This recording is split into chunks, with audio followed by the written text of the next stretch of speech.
তোমরা অনেকেই personally message করে বা আমার ভিডিওতে কমেন্ট করে জানতে চেয়েছিলে যে সম্পূর্ণ ডিটেলসে যেন তোমাদের সঙ্গে শেয়ার করি। তোমরা হাওড়া থেকে কি করে সঙ্গম অবধি পৌঁছে ভালোভাবে স্নান করে আসতে পারবে সেটার জন্য কিন্তু এই ভিডিওটা তোমাদের সঙ্গে আজকে শেয়ার করছি। প্রয়াগরাজ যাওয়ার জন্য তোমরা হাওড়া, কলকাতা, শিয়ালদা আর সাঁতরাগাছির থেকেও কিন্তু ট্রেন পেয়ে যাবে অনেকগুলোই। কিন্তু এখন যদি তোমরা টিকিট কাটো তাহলে কিন্তু তোমরা একদমই কনফার্ম টিকিট পাবে না। কোন কোন ট্রেন কবে কবে ছাড়ছে সম্পূর্ণ লিস্ট কিন্তু আমি স্ক্রিনে দিয়ে দিয়েছি, তোমরা ওখান থেকে দেখে নিতে পারবে। যদি ভাবছো যে জেনারেলে টিকিট কেটে যাবে সেটার ভুল একদমই করো না, কারণ জেনারেলে প্রচন্ড ভিড় কিন্তু হাওড়া থেকে প্রয়াগরাজের কিন্তু অনেকগুলো স্টেশনই আছে, যেমন প্রয়াগরাজ জংশন, প্রয়াগরাজ চেউকি, জুশি আর প্রয়াগরাজ জংশনে যদি তোমরা নামো তাহলে ওখান থেকে সঙ্গম যেতে প্রায় 7.2 কিলোমিটার কিন্তু রাস্তা পড়বে। আমরা যাওয়ার সময় প্রয়াগরাজ জংশন থেকে যাইনি, তাই বলতে পারবো না যে ওদিকে কেমন কি ভিড় থাকবে, কিন্তু আমরা যতটা দেখেছি বা শুনেছি ওদিকে প্রচণ্ডই ভিড় থাকবে। তাই প্রয়াগরাজ জংশনটা যদি তোমরা স্কিপ করতে পারো তাহলে কিন্তু তোমাদের খুবই ভালো হবে। আমরা নেমেছিলাম প্রয়াগরাজ চেউকি, যেখান থেকে আরেল ঘাটের ডিস্টেন্স ছিল 5.8 কিলোমিটার। প্রয়াগরাজ চেউকিতে তোমরা নেমে যেখান থেকে এক্সিট পয়েন্ট সেখান থেকে বেরিয়ে সামনের দিকে একটু হেঁটে গেলেই কিন্তু দেখতে পারবে ই রিক্সা আছে, অটো আছে, অনেক কিছুই। তোমাদের কিন্তু হেঁটে একদমই যেতে হবে না।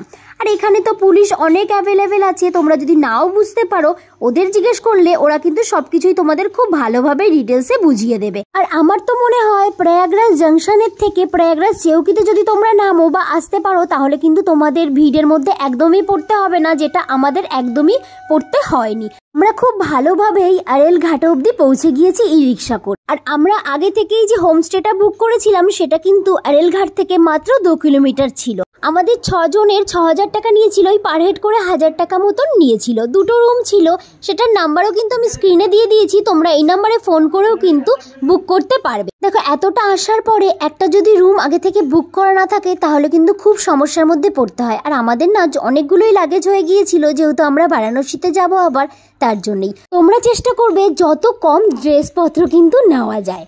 আর ঠান্ডা কিন্তু দিনের বেলা একদমই ছিল না, ভালোই গরম ছিল, শুধু রাত্রের দিকে একটু ঠান্ডা ছিল। আমাদের রুম থেকেই ই রিক্সাকে বুক করে আমরা সোজা চলে এলাম রেলঘাটে। যদিও পুরোটা আসতে পারিনি, আমাদের ওই 1 কিলোমিটার মতো হেঁটে আসতে হয়েছে। রেলঘাটে সেক্টর নাম্বার 24-এ এসে বোট পিক আপ পয়েন্টে তোমরা চলে যাবে।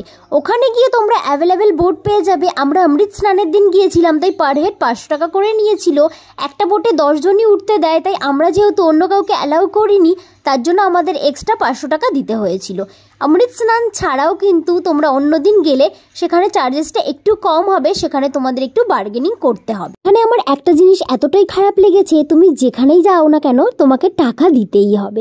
ধরো এই যে আমরা যে সঙ্গমে স্নান করব সেখানেও কিন্তু পার হেড 50 টাকা করে আমাদের দিতে হয়েছে।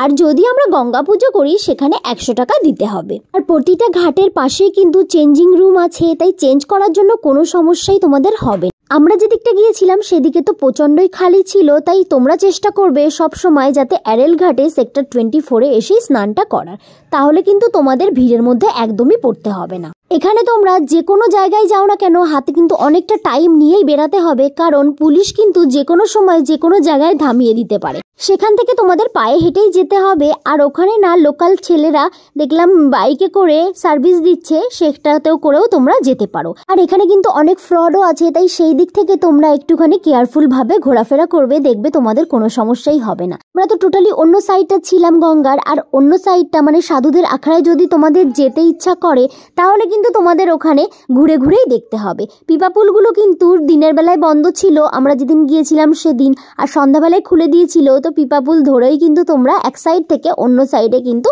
যেতে পারবে। আমাদেরই ধরো যেমন সেদিন আমরা প্রায় 12 কিলোমিটার হেঁটে হেঁটে গিয়েছি সাধুদের আখড়া দেখার জন্য, আবার 12 কিলোমিটার হেঁটে হেঁটেই এসেছি। যারা হাঁটতে পারো না তারা ভাবছো হয়তো যাবো না, সেটা ভেবে একদমই ভুল করো না, তোমরা স্নান করেই না হয় চলে আসবে। আমরাও অনেকটা ভয় নিয়েই বেরিয়েছিলাম, কিন্তু ফাইনালি আমাদের ট্যুরটা একদমই ভালোভাবে সম্পূর্ণ হয়েছে, আর অনেকটা মধুর স্মৃতি নিয়েও কিন্তু আমরা বাড়িতে ফিরে এসেছি। আর এগুলো ছাড়াও যদি তোমাদের কোনো রকম কোনো হেল্প বা কোনো ইনফরমেশন চাই আমাকে কিন্তু পার্সোনালি মেসেজ করতে পারো বা কমেন্ট করতে পারো, আমি তোমাদের শেয়ার করে দেবো।